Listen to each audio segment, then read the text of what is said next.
My grandmother was dying, and her last wish was to see me get married. I begged my girlfriend to just pretend for a little while, just until the end. But she was too busy celebrating her stepbrother's birthday. She shut me down without even thinking twice. A week later, I posted a photo of a marriage certificate on Instagram. Friends flooded the comments with congratulations. Everyone kept asking when the reception was. That's when she finally called me. Her voice was sharp, like a whip after months of silence. "Have you no shame? Why would you force my hand like this?" I just laughed. The wedding was real. But who said it was with you? The doctor had said Grandma only had a few days left. Someone needed to be there by her side, every moment. He didn't even have to finish his sentence. We all knew what he meant. "Grandma," I whispered, holding her dry, papery hand in mine, trying to pull some warmth from it. She looked at me with that same gentle smile she'd always had. "Okay, honey," she said softly. "People get old. They die. Something we all have to accept. I've lived a long life. My children and grandchildren have been so good to me. I'm content." But I wasn't. I buried my face in the hospital bed beside her, tears streaming down my cheeks. I couldn't bear the thought of losing her. She'd always been the one person who loved me unconditionally. "Leo," she said gently, her voice a little cautious. "How are things with your young lady?" Remembered the last time she had brought up Chloe. She'd suggested I bring her home to meet the family. But when I told Chloe, she had just said, "I'm busy." Later, when Grandma asked again, I got frustrated and snapped. "She's busy, okay? When would she even have time to visit us?" Grandma looked a bit surprised but smiled kindly anyway. "What's wrong? Did you two have a fight?" The concern in her eyes made me feel so guilty. Why did I always end up hurting the people who loved me most? I apologized right away. Grandma, being who she was, never held a grudge. But after that, she never mentioned Chloe again. Now, seeing her in that hospital bed, so calm and accepting, all I could feel was regret. She must have noticed my silence because she added, "I was just asking, Leo. I'm not trying to meddle. As long as you two are happy, that's all that matters." She tried to act like it didn't bother her, but I knew better. She cared deeply. Grandma was a traditional woman from a small Midwestern town. She had only finished high school and had lived in the same county her whole life. In her world, the best thing a man could do was find a good partner, get married, raise children, and build a warm, stable home. I had tried to show her modern TV shows and explain how things had changed. "People want different things now," I used to say. "I have a degree from a great school. I've got a good job. I can take care of myself. I have options." She used to light up whenever she looked at me. "Of course you do," she'd say. "Just like my Leo. Went to a top university. Landed a great job. You're a wonder." To Grandma, I could do no wrong. But she'd always add, "That's wonderful. You're so brilliant. You'll find someone just as brilliant to share your life with." When two amazing people come together, they build something beautiful. I'd just smile. That was Grandma. Her beliefs were old-fashioned, carved in stone. She truly believed that once a man came of age, he should settle down, get married, and build a life. From the moment I graduated college, she gently started worrying about my love life, always trying to set me up with daughters of her friends from church. When I finally told her I had a girlfriend, she was thrilled. She wanted to meet her so badly, but after that one time I lost my temper, she never brought it up again. Years went by. Parents started making little comments, hinting it was time to settle down. But Grandma stayed quiet. Not because she didn't care, because she cared. Too much she didn't want to pressure me or add any weight to my shoulders. She'd always been my biggest protector. Now, lying in that hospital bed with her life fading away, she kept saying she had no regrets, that she could leave this world with a smile. But I saw the flicker in her eyes. The small, quiet ache she tried to hide. I remembered what she once said years ago, "I'm not greedy. If I could just see my Leo get married, I could die the next minute, perfectly content."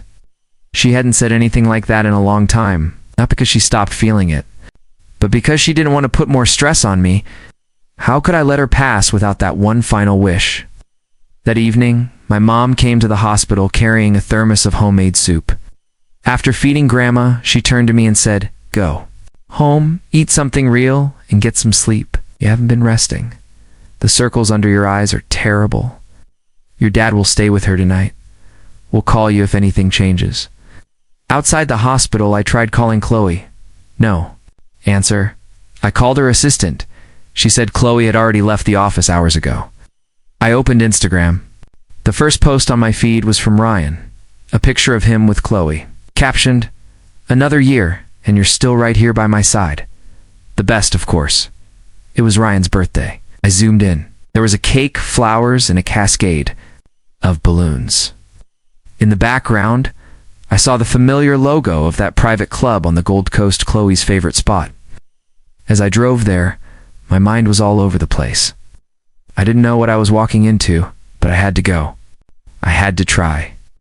My heart was pounding as I stepped into the club. I found the private room she always booked and knocked on the door. "Come in," someone called. I opened it. The long table was decorated with flowers. People stood around Ryan, who was ready to cut his birthday cake, wearing a sharp white designer suit.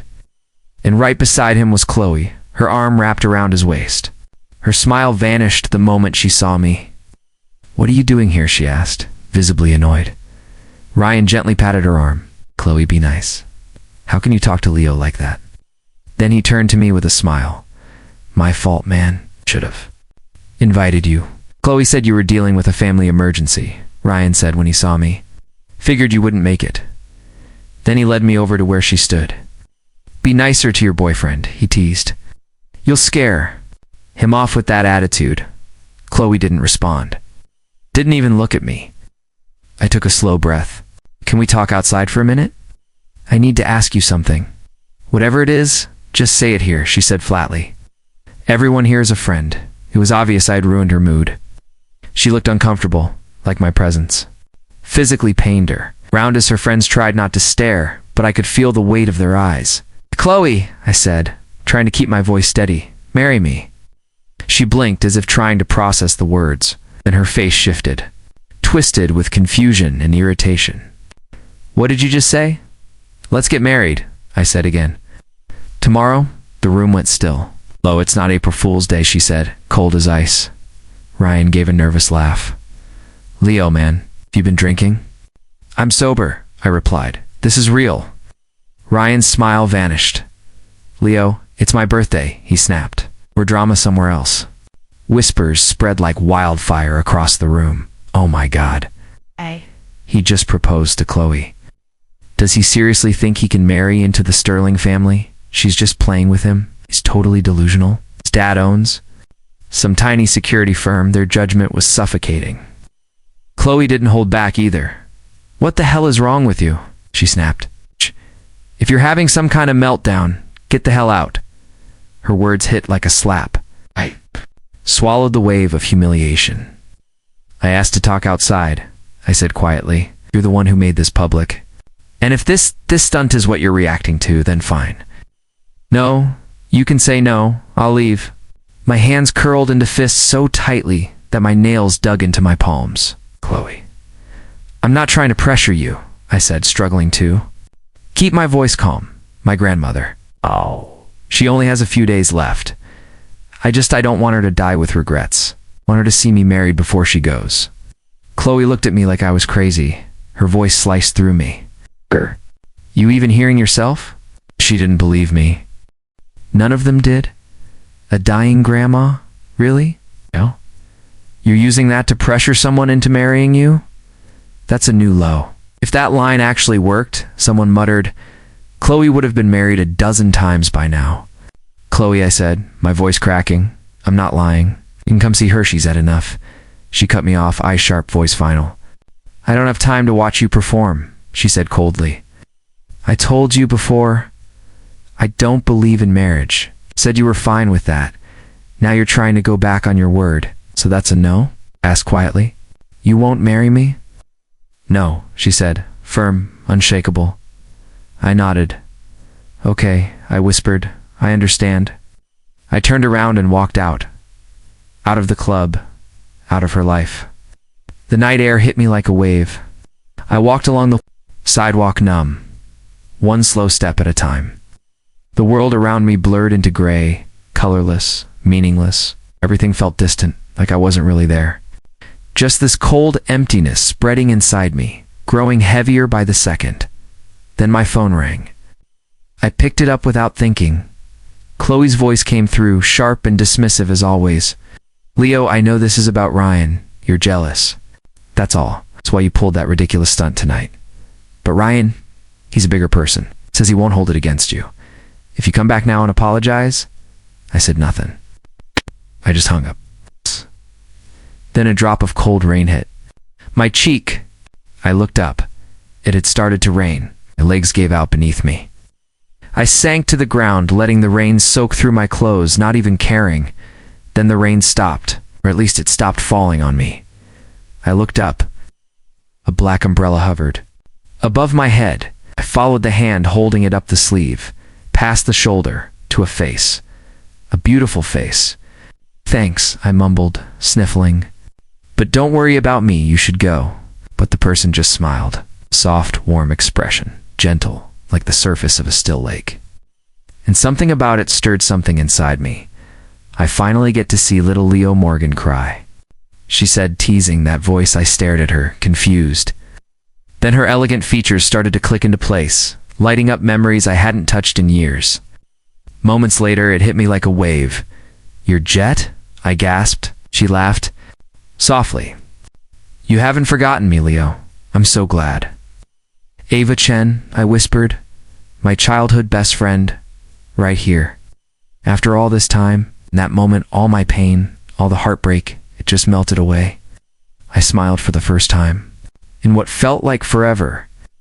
"Come on," I said, wiping my face with my sleeve. "I'm buying you dinner. It's been way too long." Back when I was a kid, my parents were always busy with work, too busy to really look after me. So they sent me to live with my grandmother in her small town. That's where I met Ava. We were just kids' desk mates in the first grade. I remember hearing her stomach growl during class. It happened a lot. She always had this little frown like a shield, like she didn't want anyone to come too close. I never asked why she was always hungry. I was too scared to. Later, I brought it up to my grandma. She told me Ava's dad had passed away, and her mom had run off with another man.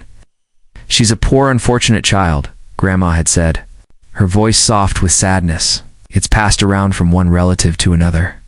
Always watching what she says. Always going hungry." Then Grandma pressed a few bills into my hand. "From now on," she told me, "pack a little extra in your lunch. Share it with her."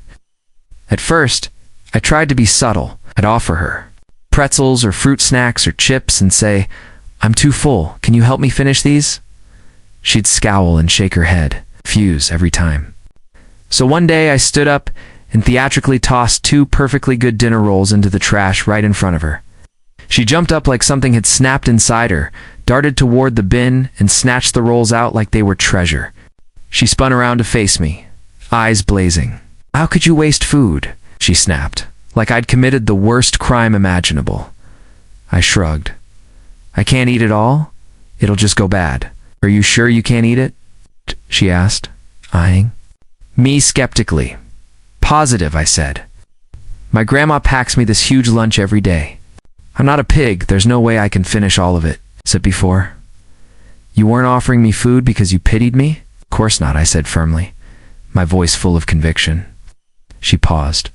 Her shoulders relaxed a little. "Okay," she said. "Then from now on, give me what you can't finish. But no wasting. Food is precious. Got it? Deal?" I grinned, thrilled that my little plan had worked. From that day forward, I became Ava's official lunch supplier. We grew inseparable. We told each other everything. Her name was Ava Butt, with her amazing skill at folding paper airplanes of every possible shape and size. The whole class started calling her Jet. After hearing my grandma call me Leo, she started using that too. She told me about the aunt she lived with, who yelled like a banshee, and the uncle who was too out of shape to ever catch her when she got into trouble. I told her about my parents always too busy, always distracted. Our phone calls rarely lasted more than 5 minutes. She was brilliant. She aced every test. I was hopeless at math, but she had endless patience. She'd walk me through problem after problem until it finally clicked. Thanks to her, my math grades shot up, and my overall average landed in the top 3. To be specific, I hovered between second and third, first place. Always Ava. At the end of 6th grade, my parents told me we were moving back to the city for middle school. I cried for days. Not just because I'd miss her, but because I worried. Without me bringing her lunch, what would happen to Ava? Soon, my worry began to ease. Her father's younger brother, her biological uncle, came back. Years ago, he'd gone to Hong Kong to chase success and had completely lost contact with the family. They thought he was dead, but the truth was, he'd survived a serious accident overseas. And while recovering, he saved someone important, someone who took him under their wing. The crash had left him unable to have children of his own. He returned and saw how Ava was living. It broke his heart. He didn't hesitate. He took her in and raised her as his own daughter. That's when I finally let go of my fear. I knew she'd be okay. She wouldn't go hungry anymore. We parted ways after elementary school. I moved to the city. She moved to Hong Kong. And just like that, we lost touch. Until tonight. Despite all the years, it was like no time had passed. We slipped right back into our rhythm. By the time dinner arrived, we were already talking non-stop. Ava told me everything. Her uncle had treated her like gold. It sent her to the best schools. She eventually got into an Ivy League university in the US, majoring in computer science. "You're being way too modest," I told her when she brushed it off like it was no big deal. "That's not just doing well, that's geniusly well stuff." I leaned in. "So what are you up to now?" "I started my own company," she said. She gave me a quick rundown of what they were building, then flipped the question back to me. "What about you?" I let out a sigh. Honestly, a complete mess. Failed relationship. I just sent her a breakup text. As for my job, I'm handing in my resignation tomorrow. "That's not a failure," Ava said gently, a soft smile on her face. "You're still young. You can start over with anything." I nodded. "Yeah, I guess you're right." "How's your grandma?" she asked. Just hearing the word grandma hit me like a punch to the chest. The weight I'd been carrying all day suddenly pressed harder. I fell quiet for a moment before speaking. "She's not going to make it," I said, my voice tight and thick with emotion. "It's only a matter of days now." "Don't be too sad," Ava said softly. "Your grandma loves you more than anything. She wouldn't want to see you hurting." Then she paused. "Can I visit her tomorrow?" I nodded. Psst. When a wild idea took root in my mind, desperate, irrational. But I looked at her, heart pounding, and asked, "Are you married? Do you have a boyfriend?" She shook her head. "No marriage, no boyfriend. Will you marry me?" The words rushed out before I could stop them. I was stunned at myself, shocked by how easily they had slipped out. But even more shocking, Ava didn't even flinch. She looked at me and said, "Okay." I blinked. I thought she hadn't heard me properly, so I repeated it. "Mean it. Will you marry me?" She just smiled again. "Okay, no problem." I quickly tried to explain. "It's just to give my grandma peace. To help her let go without regrets. This isn't something you have to do just because of our past. It's a huge ask, Ava. If you're not comfortable, I'm not uncomfortable at all," she said seriously, cutting me off.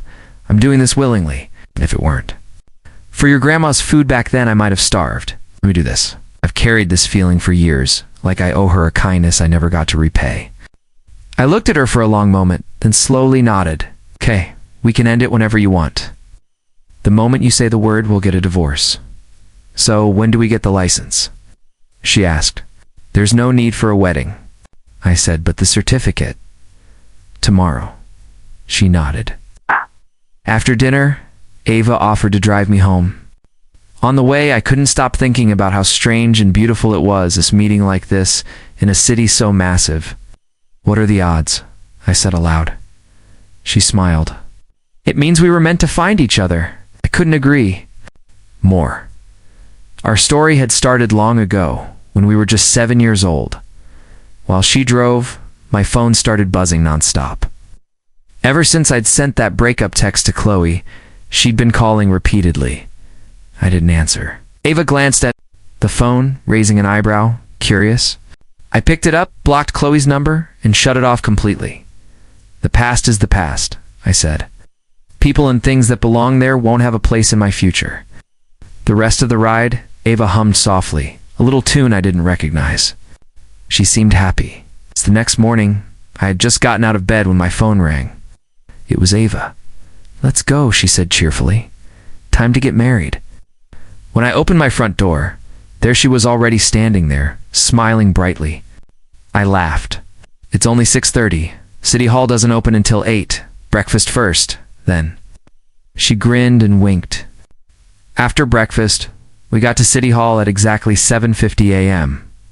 We were the first couple there, so there was no wait. The process was smooth. Everything felt strangely calm. By the time we walked out of City Hall with our marriage certificate in hand, it wasn't even 9 a.m. Ava came with me straight to the hospital.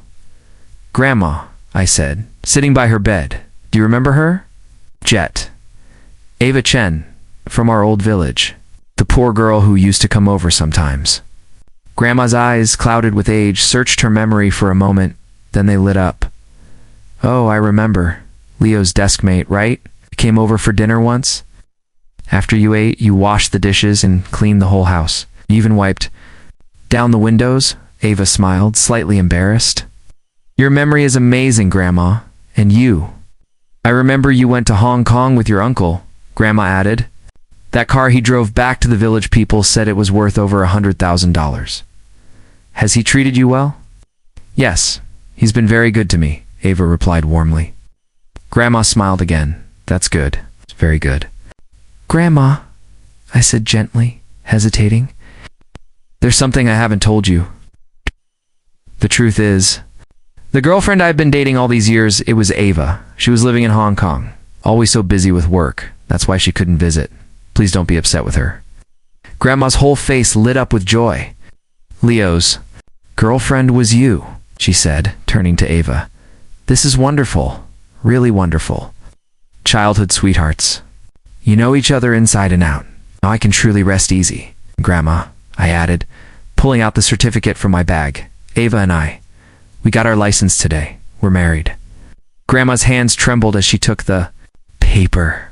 She stared at it for a long time, then wiped away a tear from the corner of her eye. "Married," she whispered. "My Leo is married. That's so good, so good." "Grandma, we were in a rush," Ava said gently, "so we didn't have time for a big wedding. We'll definitely hold a proper celebration soon." "The license is more than enough," Grandma said, taking both of our hands and placing them together. "As for the wedding, plan it however you want, just don't go overboard." Her voice was soft but firm as she gave us her blessing. "Now that you're married," she said, "you have to be real adults. Take on the responsibilities of a family, work together, build your little home, talk through things, don't fight. Live an honest, simple life." She kept talking gentle advice, one thought flowing into another, and Ava and I just sat there, listening quietly and nodding. You could see it in her eyes. She was truly happy, happier than she'd been in a long time. Lunch even finished a second bowl of soup. That afternoon, I went to Sterling Industries. "Mr. Morgan, aren't you on vacation?" "What brings you in today?" my former assistant asked when she saw me. "I'm here to submit my resignation," I said. Her jaw dropped.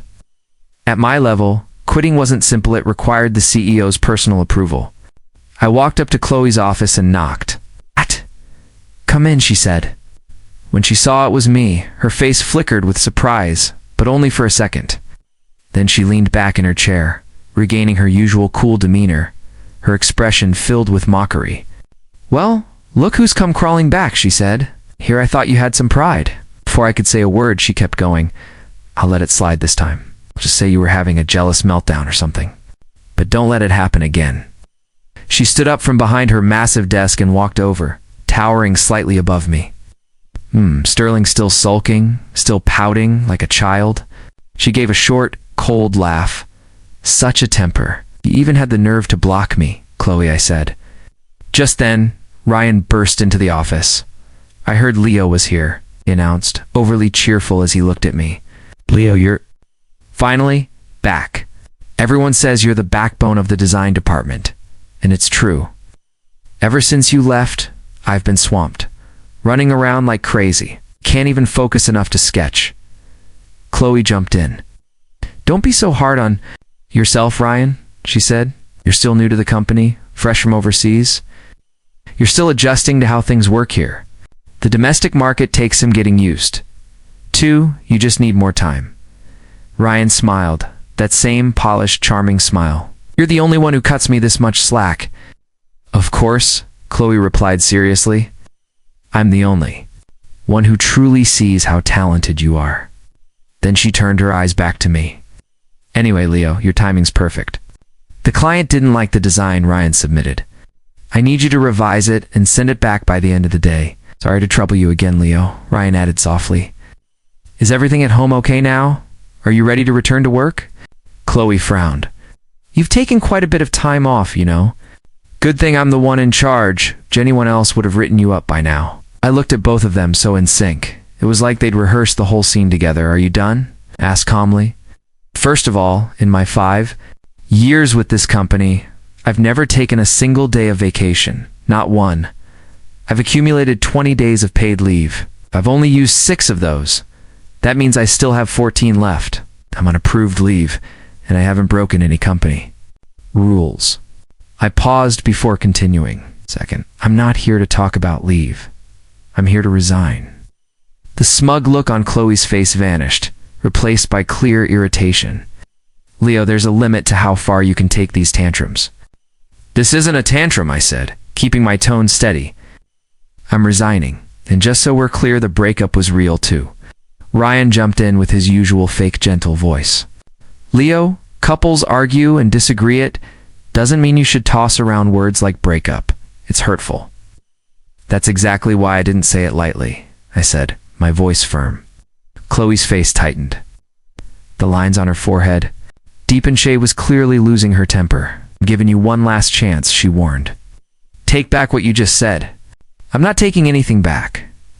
I don't need to. Fine, fine, she snapped, nodding quickly in frustration. So this is how it's going to be? You really think I can't handle losing you? That this company will fall apart without you? I've never thought that, I said honestly. Good, break up, resign, do whatever you want.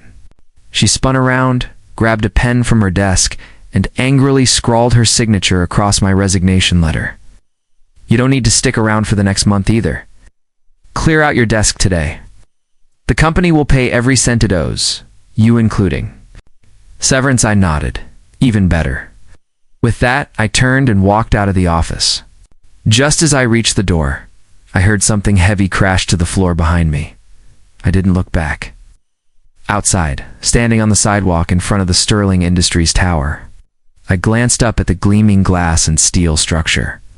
For the first time in a while, I felt a genuine smile stretch across my face. My lost youth, the love I had chased for years, the career I poured my energy and passion into, they were all behind me now. And honestly, I had no regrets. When I looked back, I knew I'd given everything I had. In school, in relationships, and in work, I never held back.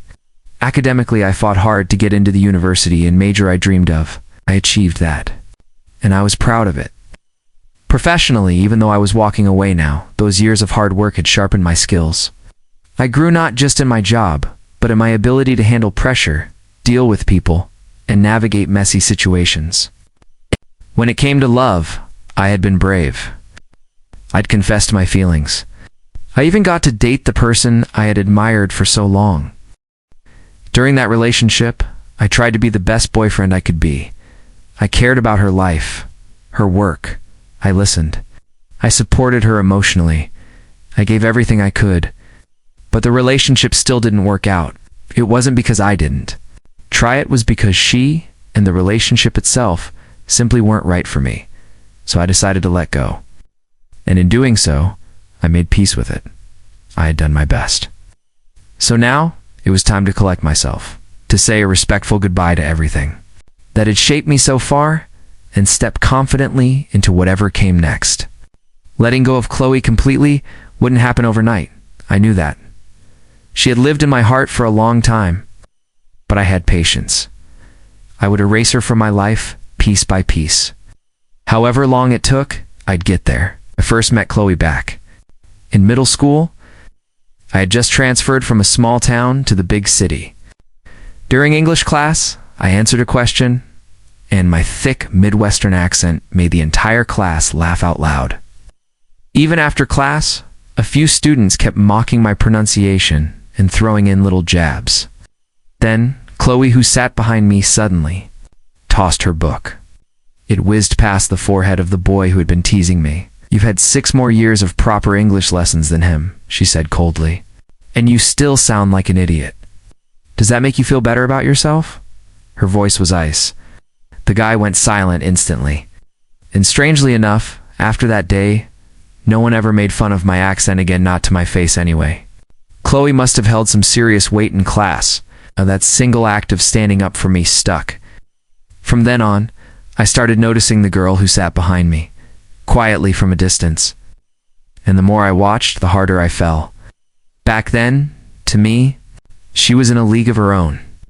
Beautiful, confident, and the tallest kid in class. Her grades were always top of the year. Teachers loved her. And just like that, without meaning to, she became someone I couldn't stop thinking about. I'd heard some students whisper that her family was extremely rich, that even her sneakers were rare collector's items. But what mattered most to me was that she had stood up for me in front of the entire class. She saved my dignity. For a teenage boy just starting to figure things out, a girl like her was impossible to ignore. I knew I didn't stand a chance, so I kept my feelings hidden, quietly, coming from a small town. I quickly realized our academic standards didn't hold up against the city's. My grades, which used to make me proud, suddenly sank to the middle of the pack. I became determined to catch up to get my name somewhere near hers on the ranking list. So I studied like my life depended on it. Slowly but surely, my efforts paid off. My name climbed higher and higher until I was less than 10 spots away from hers. During the high school entrance exam, I did better than I ever had before. Ranked 5th in the entire school. She came in first. That was the closest I ever got to her in the rankings. Still, fate was kind to me in one way. We ended up at the same high school, and somehow, even in the same homeroom. Then, after the midterm exams, the seats were rearranged and, to my surprise and quiet joy, we became desk mates. One morning, during English reading period, I was reading aloud when she leaned in and whispered with a soft smile, "Your accent is perfect now." I kept a straight face, but inside something burst open like a flower blooming all at once. I was overwhelmed. She remembered. She remembered my accent. She remembered me. As we sat together each day, we started talking from time to time. That's when I began to really learn about her. Every morning after the second period, she would go to the cafeteria to buy a strawberry yogurt. Then, she'd head upstairs to the sophomore hall to bring it to her brother in class 10B. His name was Ryan. He was a year older than her. But they weren't related by blood. Ryan was her stepmother's son from a previous marriage. Still, Chloe never seemed to resent her stepmother. Her own mom had died when she was just 5. Her father, wanting to protect her from any mistreatment, refused to remarry for years. Then, in her first year of middle school, he met Ryan's mother. They got married. And somehow, Chloe found in her stepmother the motherly warmth she had lost. She respected her deeply, and she loved Ryan as if he were her real brother.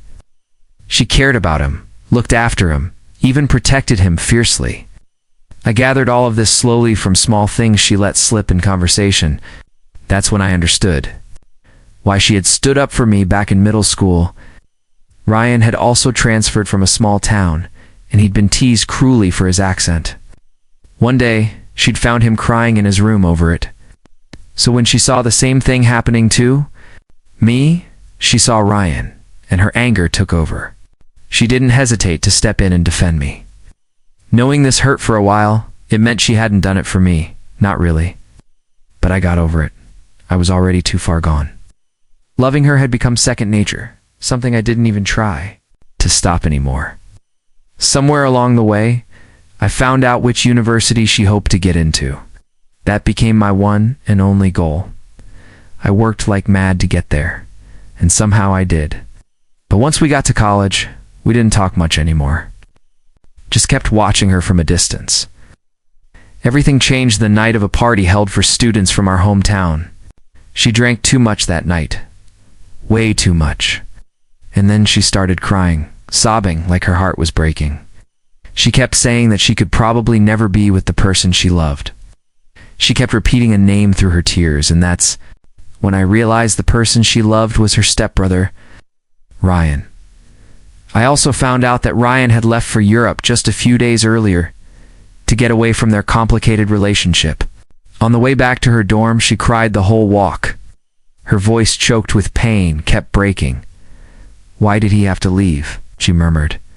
"I wouldn't have bothered him. I could have just watched him from afar. Every day. Now he's gone. And I'm still thinking of him." Hearing her say that broke something inside me. But I couldn't do anything. The next day, after I walked her home, I found her waiting outside my dorm. "Leo," she said softly, "do you want to try dating me?" In that moment, it felt like fireworks exploded above me. I nodded without even thinking. Back then, our relationship felt simple and sweet. Like any regular college couple, she'd wait for me outside my dorm in the mornings, always with breakfast in hand. We'd walk around campus holding hands. On days she didn't have class, she'd tag along to mine, playing with my fingers beneath the desk like a quiet secret. On Valentine's Day, she planned these thoughtful, elaborate surprises. She even bought me the expensive phone I had sitting in my Amazon cart and gave it to me as a birthday gift. After graduation, she said to me, "Come work at Sterling Industries. I want to see you every day, even at work." For a long time, I thought everything was real. It wasn't until years later that I finally learned the truth. The reason she'd asked me out back then was because Ryan had told her I have a girlfriend now, Chloe. You should go out and date someone too. Since I had taken her home the night before, drunk and heartbroken in since we were old classmates, I became the obvious choice. She didn't put much thought into it. She just picked me. When I found out I was furious, I stayed angry for a long time. But Chloe kept apologizing over and over, doing everything she could to win me back. Eventually, I gave in, got back together, because despite how it started, those years with her had been real to me. The memories, the laughter, the quiet, mornings and surprises, they weren't fake. I couldn't let go of that so easily. And maybe if Ryan had never come back, I would have stayed inside that dream forever, believing that Chloe loved me now, that maybe I had replaced him in her heart. But the moment Ryan reappeared, everything shattered. Reality hit me hard. Chloe had never gotten over him. The truth was, she had never, not even once, truly loved me. She brought Ryan into the company, publicly welcomed him as part of the family, gave him a major promotion. She even created a brand new director-level position for him in the design department, putting him on equal footing with me. When a client rejected one of his design proposals, she handed it to me to revise. But it wasn't a revision, it was a full redesign from scratch. When the project was completed, the credit, the name on the final submission, it was Ryan's. But what hurt the most wasn't the title or the recognition. It was the way Chloe looked at him, the look in her eyes, clear, raw, full of admiration, and something more left no room for doubt. She still loved him. I finally understood why Chloe never wanted to get married. Back when we were still in college and everything between us felt perfect, she once told me she was against marriage, just didn't believe in it. Then she asked me if I could accept that. I said I could. I was young, and honestly, marriage felt like something far off in the future. It wasn't something I thought I had to worry about yet. I figured that with time, she might change her mind. But now I get it. It's that whole anti-marriage thing. It's just her way of keeping the door open. Nice. Just in case one day there was still a chance, no matter how small, that she and Ryan could actually be together. And if that chance ever came, being unmarried would be her biggest gift to him. she'd still be available. After I left Sterling Industries, I went straight to the hospital to be with Grandma. She seemed in much better spirits than before. She was talking a lot more, full of energy, and she kept mentioning Ava like every few minutes. It was always our Ava, which made it pretty clear that she already saw her as part of the family. Ava had completely won her over. That evening, Ava came by after work. The moment Grandma saw her, she lit up with this huge smile. Ava sat right by her bedside, chatting with her gently, talking about the old days in her little hometown, sharing those warm, familiar stories that made Grandma feel comforted and happy. She even told her about buying a house and a car here, describing how big the house was and how nice the car was, like she wanted to show she could build a stable life with me. But Grandma didn't care about any of that. She looked more concerned than impressed. "You've already done so much at such a young age," she said. "It must have been hard work. Don't push yourself too much, okay? Our Leo's a good boy. He has his own little condo. The two of you already have enough. So don't wear yourselves out trying to get more. What matters most is your health." Then she added, "I saved up a little money too." I gave the passbook to Leo. "It's for both of you." Ava gave her a big thumbs up and smiled. "Grandma, you saved up money? That's amazing." Later that night, my dad arrived to take over at the hospital, and Grandma waved us off, telling us to go grab dinner. While we were eating, I told Ava I had quit my job. "So, what's the plan now?" she asked. I paused. "I think I'll just work as a freelance illustrator from home.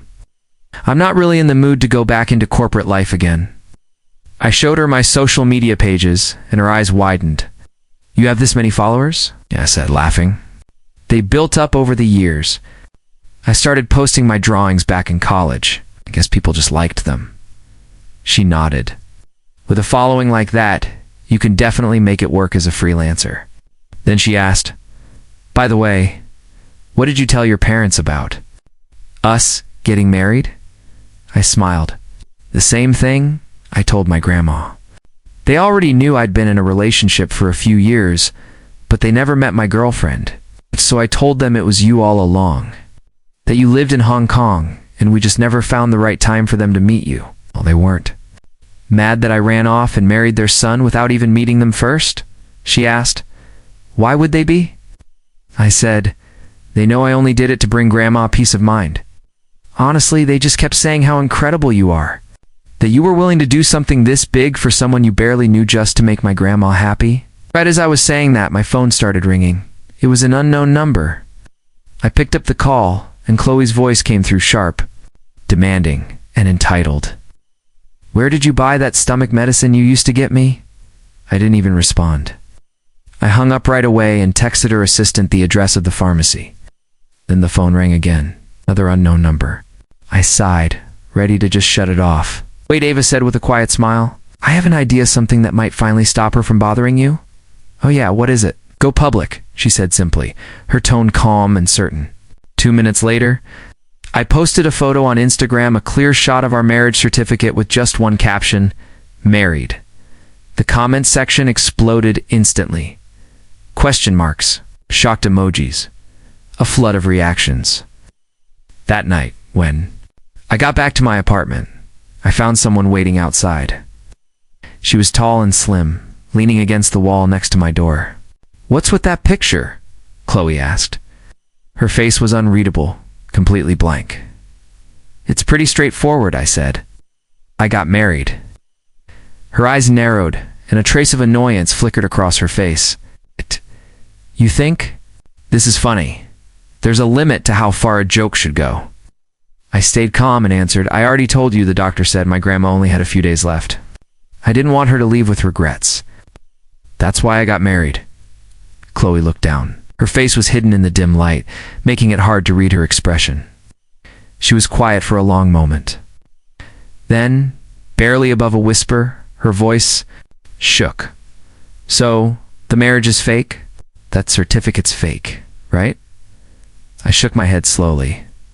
"No, it's real. We went to City Hall this morning and got legally married." She stepped forward suddenly and grabbed my arm, her voice dropped into a low, tense growl. Leo, you just married some random woman? Are you out of your mind? What if she clings to you and tries to drain you for money? But right then, Ava's face flashed in my mind. Gentle, steady, kind. The way she speaks softly, like she's never in a rush to be heard. I smiled a little. She's not random, I said. She's someone I've known since childhood. She's a good person. I trust her. Chloe stared at me for a second, then gave a tight nod. Well, you've really outdone yourself this time. Then she turned and walked away, her heels clicking as she disappeared down the hall. A few days later, Grandma passed away. The doctor told us her final days had been peaceful, that she seemed genuinely happy before the end. He said she passed with a soft, content expression on her face. He told us not to be too sad. Ava was incredible through it all. She helped organize the funeral, handled errands, and supported my parents every step of the way. My mom pulled me aside more than once, whispering things like, Ava's really something special. She must be exhausted. Made the right choice, Leo. What surprised me most was that Chloe actually came to the funeral. Who's that? My parents. Asked, a little confused. Just my old boss, I said a bit awkwardly. Well, that's very thoughtful of her, my mom replied. You don't even work there anymore, and she still came to pay her respects. After offering her condolences, Chloe walked over to me and lowered her voice. Can we talk? I'm busy, I said without looking at her. I don't have time. Wait, she replied quietly. By the time the last guest had left, the sky had already gone dark. I stepped outside, and there she was, Chloe, still standing there by the curb, like she'd been waiting all this time. I walked over. What is it? The wind brushed loose strands of hair across her face. She looked different, softer, vulnerable, sad. I'm sorry, she said quietly. I didn't know you were telling the truth about your grandma. I thought you were just making it up, just trying to avoid marrying me. I let out a short, humorless laugh and finished her sentence. To get out of marrying you? Yeah, doesn't matter. It's over now. She hesitated, her voice filled with something raw. Leo, these past few weeks without you, I haven't felt like myself. Work, life, everything just feels empty, like I'm walking around in a fog. I couldn't figure it out at first, but now I know. She paused and looked me in the eyes. It's because I miss you. That's what this is. I didn't realize it until it hurt too much to ignore. I was too arrogant, too slow. I didn't see it before. How much I actually love you. She reached into her pocket and pulled out a small velvet box.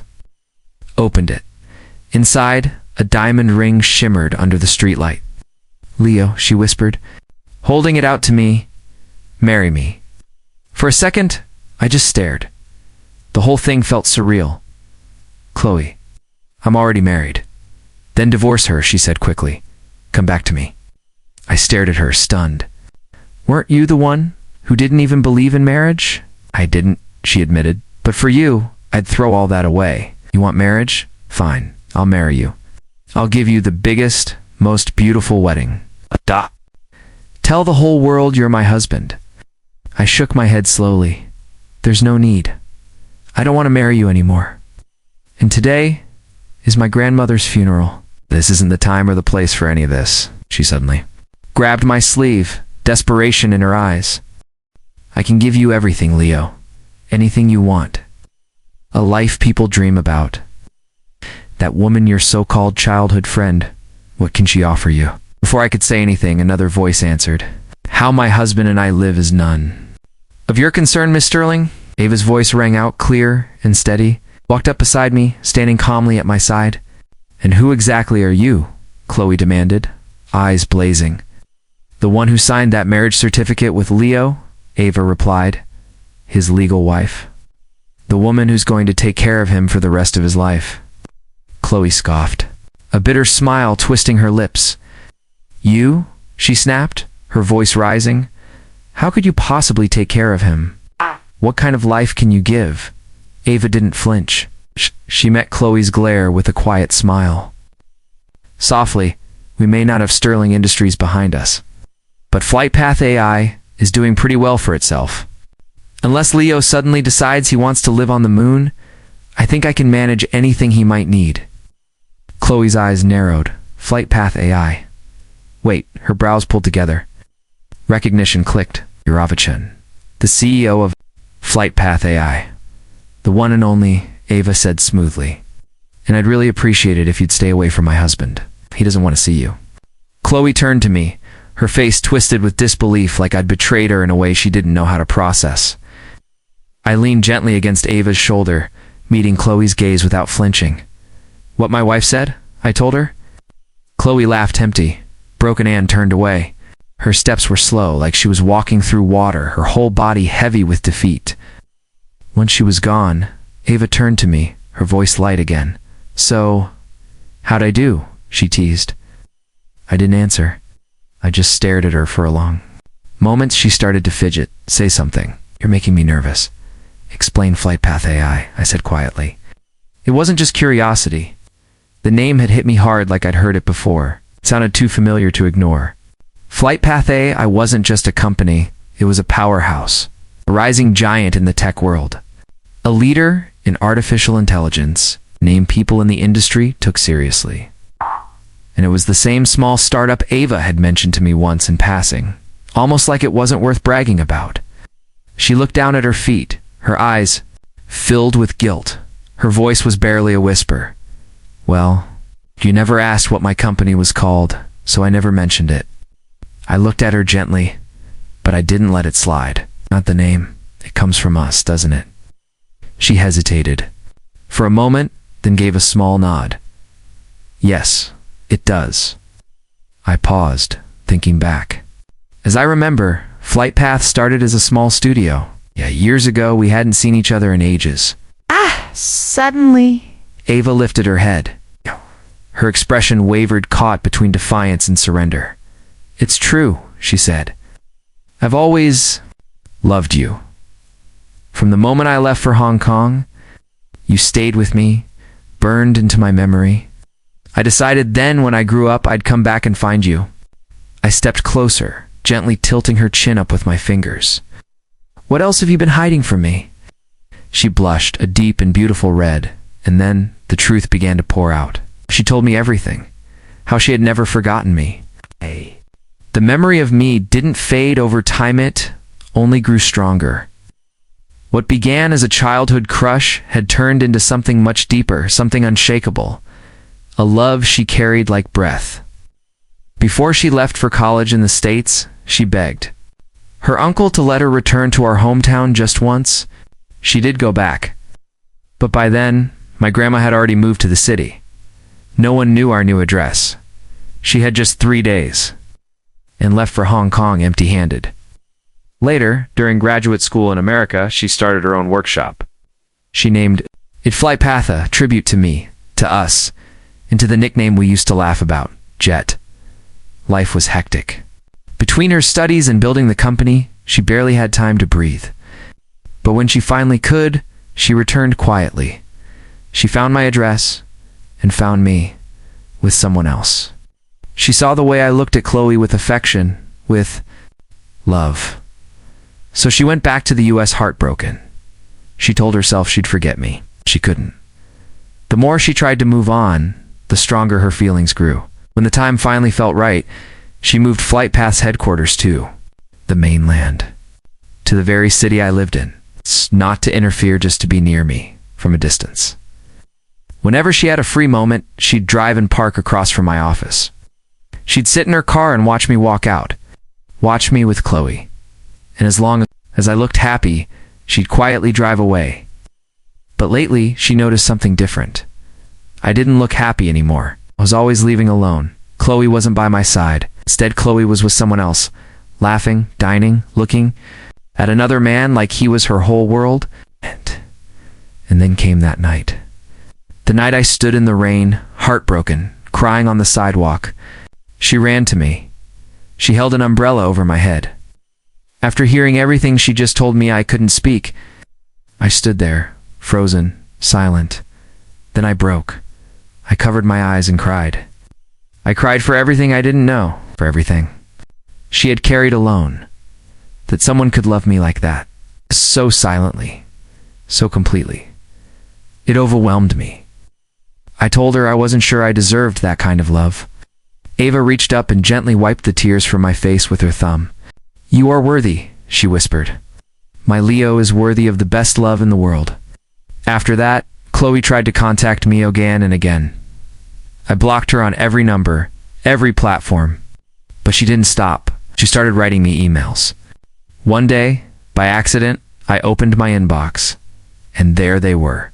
All of them. It felt unreal. She had written like my inbox was her personal diary. In those messages, she said she had finally realized everything. Her feelings for Ryan were never love. It was dependency. A hollow need that grew from a lifetime of being starved of affection. Her kind stepmother was the first woman who ever truly cared for her. She was the first to ask, "Are you eating? Are you warm? Are you okay?" And with that kindness came Ryan, her stepbrother. She latched onto him too. That attachment, that brief taste of warmth, it became addictive. They weren't blood-related, so she confused it for love. But after I left, everything changed. She couldn't sleep. Her chest hurt every day. She was angry, sad, empty. Only then did she begin to understand just how much I had meant to her. She wrote, "When I saw the marriage certificate, it took every bit of my self-control not to drive over and drag you away, lock you up somewhere." And in another email, she said, "The day I rejected your proposal. That was the biggest regret of my life. It's one wrong step, and I lost everything." She explained that her father and stepmother had divorced. Legally, she and Ryan were no longer family. Ryan was thrilled. He thought this was his chance, that now they could finally be together. But Chloe, she felt nothing but resistance. "I don't want to be with Ryan," she wrote. Then came her final message. "Leo, this is the last email I'll send. I won't bother you again. I've agreed to a strategic marriage for my father's company. I have a meeting with the son of the Miller Group tomorrow. Let me think of you one last time. Goodbye." And I'm sorry I read it, and calmly dragged all the emails into the trash. Later, I heard something had happened to Chloe. She had started dating the Miller heir. They were planning to get engaged. One evening, after dinner at a restaurant, Ryan showed up jealous, furious. He tried to push Mr. Miller down a flight of stairs. Chloe threw herself in front of him. She was the one who fell. Her injuries were serious. Doctors said that without perfect care, she might be permanently disabled. But Mr. Miller, he was deeply moved. He said he'd marry her no matter what. Ryan was arrested. He was sent to prison. Later, I stumbled across a video of the incident, probably recorded by someone nearby. In it, Ryan's face was twisted in rage. He screamed at her, "You love me. No, you do. Why won't you be with me? Why are you marrying someone else? You flew across the world for my birthday every year. I told you I didn't want another man in this family. You promised you'd never get married. You loved me so much. You did everything for me. Why are you throwing me away now?" And then he lunged. Chloe screamed. She fell. I closed the video. My stomach turned. "Can love really drive people insane?" I murmured aloud. Ava came up behind me and wrapped her arms around my shoulders. "It can," she said softly. "It's a good thing you're with me.